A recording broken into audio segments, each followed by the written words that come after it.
From far and wide, Oilers fans, this is Dolynny TV. And welcome back to another edition of Edmonton Oilers discussion here on Dolynny TV. I am Tyson Dolynny, your host of Dolynny TV. As guys, I am sorry to break this bad news. I've been trying to get this video up. Just had to do a little bit extra research than I thought I was going to have to do to make sure this one goes off without a hitch. However, the bad news is where I want to start.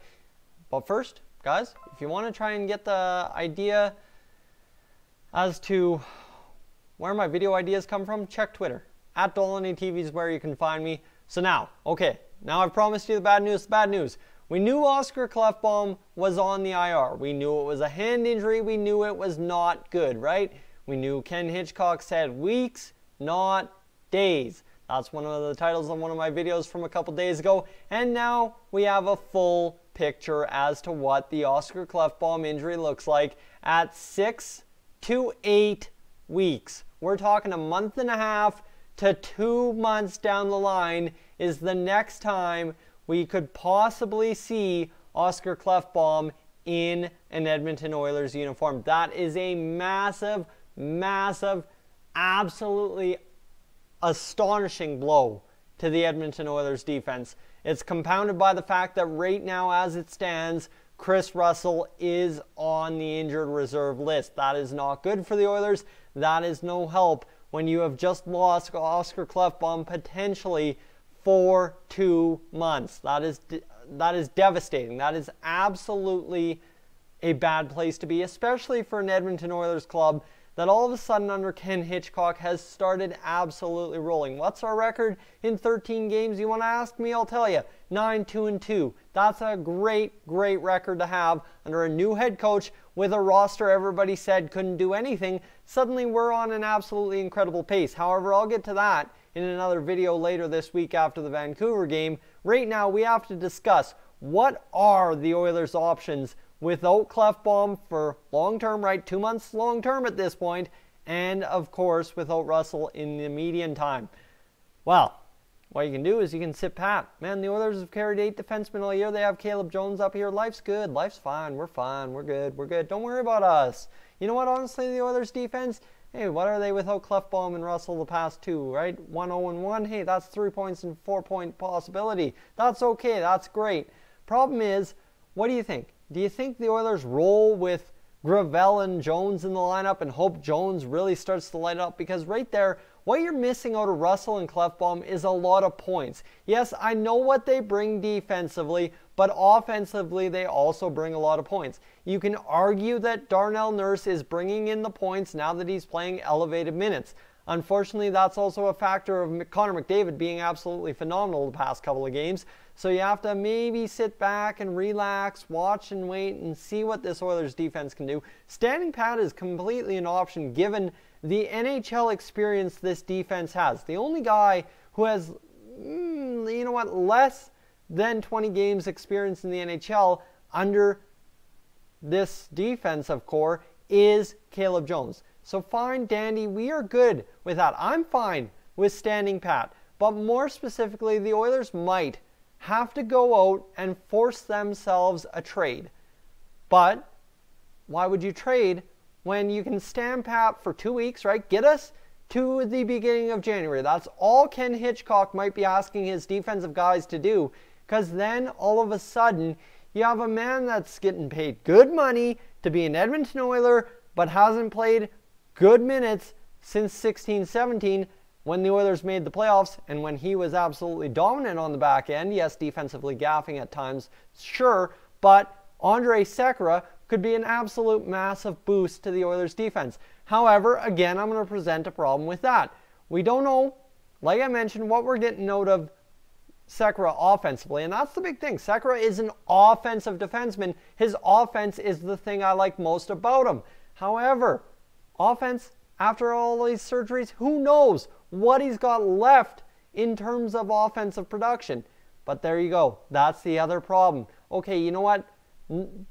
Russell and Klefbom, they're good. They're good offensive defensemen, but more importantly, they're big top 4 guys who play minutes defensively. And you got to look at that. If you're missing those guys and you're trying to replace him with Andre Sekera, who I'm already shaky on his offense. Why? How could I get excited about what he's going to bring defensively? His offense is a wild card. His defense obviously has to be a wild card at the same rate. So do the Oilers sit there and say, you know what, stand pat 2 weeks, then think, oh man, all right, Andre Sekera's back. Who needs Klefbom? We're good, we're gold, we're fine. Guess what? That's a very dangerous way to think. And I think Ken Hitchcock, being a veteran head coach, knowing how to work a defensive structure, is going to say, hey, whoa, slow down there, Mr. GM Peter Chiarelli, doing no moves. You got to make me a move. And that's exactly where I'm going to land. Is I've read a couple of things online today, just little simple things, that St. Louis Blues had some Oilers scouts in attendance for Colton Parayko potentially the other night. And you know what? Does that make sense? I was going to say Pietrangelo. That was kind of my first instinct when I saw this. Oh man, Pietrangelo. But me just being a clown and not exactly keeping up with the rest of the NHL as I like to do, Pietrangelo just had surgery on his hands, so he's out of the picture for now. So now it becomes Colton Parayko with the struggling St. Louis Blues that may be a fit for the Edmonton Oilers. And I'm going to go break down this for you right here, right now. TSN has Colton Parayko as their top guy on the trade bait list ahead of the Christmas trade freeze. Okay, all right, you know what? Oilers like to make moves. Yep. You know what? That could work. That could absolutely work. Now, Parayko is a guy who has 5 goals and 8 points on the season.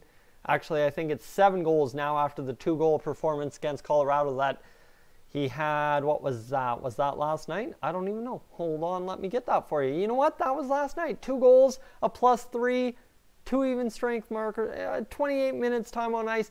Man, Colton Parayko may be the guy that the Oilers need. However, Colton Parayko is not exactly the solution for Oscar Klefbom. You know what? I like to call Oscar Klefbom a soft number 2 defenseman. Colton Parayko is a hard number 3 or a soft number 2 as well. However, like I said previously in many videos, it comes down to Oscar Klefbom just needs someone to challenge him. Because right now, Klefbom's the number 1 D-man on the Oilers. But if I'm looking at him as a soft number 2, maybe bringing in another soft number 2, maybe a all-right rounded number 2 if you want to talk Colton Parayko that complete way. I'm really not sold on Colton Parayko. He's a 35-point defenseman.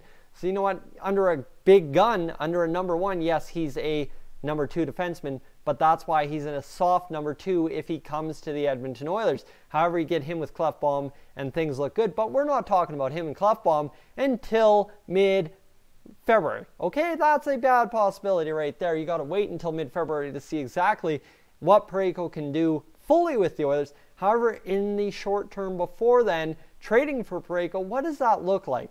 What does that look like for the Edmonton Oilers? Colton Parayko, especially the Blues, now losing Pietrangelo. They're going to want a little bit more incentive to get rid of a defenseman of Parayko's caliber. 25-year-old kid, right? You don't want to lose somebody like that for nothing. And the St. Louis Blues, Doug Armstrong, I don't think he's going to be that kind of guy to just, you know what? We don't need him.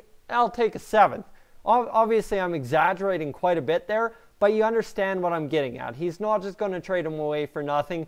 So the Oilers, what do they have to trade away that they can make a big move to the St. Louis Blues for a guy like Colton Parayko? Obviously, you're going to need a pick. A 2nd or a 1st are going to be hard line pieces of a Colton Parayko trade. Then a defenseman, Chris Weidman and Garrison. You know what? Throw Benning's name in there. I don't mind. You know, one of those 3 possibilities as well. Maybe St. Louis has their eyes, if they're talking trades with Edmonton, on a guy like Kevin Gravel. Any of those 4 guys even, I will take a gamble with if we're getting a guy like Colton Parayko back. 10 points, 30 games. I like what he does. Good to go. Let's get him in here. But the problem is, like I said, Cam Talbot, 1st rounder, and Weidman, Garrison, Benning, one of those guys. That feels like enough to me. However, the Oilers now being in a less than powerful position to make a defensive trade, it's a kind of GM Peter Chiarelli phobia kind of deal right now with me. Because, you know what, he could Peter Chiarelli it in Edmonton, or he could Peter Chiarelli Boston it, and who knows what he does, what a good trade he does to make us that much better, and all of a sudden we're cup contenders. Who knows? But the problem is, the Oilers, like I said, aren't in the best position, and with Peter Chiarelli, that kind of scares me. So trading isn't exactly the possibility I would like to see either. You've got standing pat, standing pat until Sekera gets back, and then trading, you know what, that could work.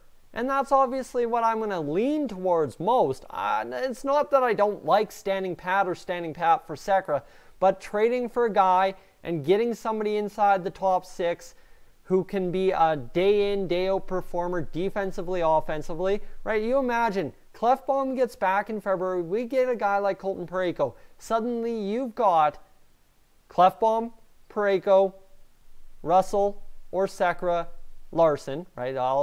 Whoever is better suited there, give them there. And then you've got Russell, Sekera, and Benning, or whoever you want to throw, whoever's left after one of those 4 guys leave in that 6th D-man spot. Obviously, you're going to rotate your 6th D-man in and out with your 7th. That's the way the NHL works. I am fine with that. But you get where I'm coming at. It's a tough kind of sell for the Oilers to make a move and go for a soft defenseman. That's why I'm talking about a guy like Colton Parayko. There's another guy on the list as well, a guy that intrigues me a little bit as well. A guy like Brett Pesce or Jake Muzzin. Those are 2 guys available as well. Pesce a little bit younger, a little bit, you know what, I'm not exactly sold on getting a young defenseman to try and fix the Oilers' problem. Colton Parayko is about as young as I want him to come. But Jake Muzzin wouldn't be a bad runner-up kind of hit. Colton Parayko is a $5.5 million cap hit, so like I said, that's why I feel Cam Talbot might have to be a part of that trade just to get salary cap out, salary cap in kind of deal. And Jake Muzzin, expiring term after next year, well, what do you do? What do you do, right? Solutions. But like I said, I think I'm not sold on any of the 3 possibilities. And like I said, with standing pat, maybe Darnell Nurse turns into a number 1 defenseman. Who knows? Guys, that's up to you. I'm going to let you guys have your say in the comments section down below. I'm going to peace on out of here. I've ranted in your ears long enough. I will catch you guys in the next one, probably a preview for the Canucks-Oilers game tomorrow if my brother is so kind and not so busy to allow me to stay over and watch the game tomorrow night before I go to work Monday morning. I'm Tyson, this has been Dolynny TV. I will catch you guys in the next one.